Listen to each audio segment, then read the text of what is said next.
Abenduaren 3. Txantziko ikastolan ere, hau bizi eta belarri prest.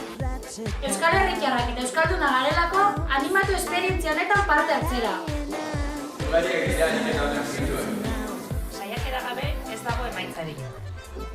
Konprometitu gaitezen gure hizkuntzarekin. Aho bizita belarri prest euskararekin dantza. Rapeatu dezagun, euskararen elagun. Alda ditzagun ohitura txarrak euskararen mesedetan. Lotu bihotza euskarari. Diberti gaitezen txapak soinatzen dugula. Ikastolan euskaraldiarekin bat egiten dugu. Aukeratu euskara, eman izena!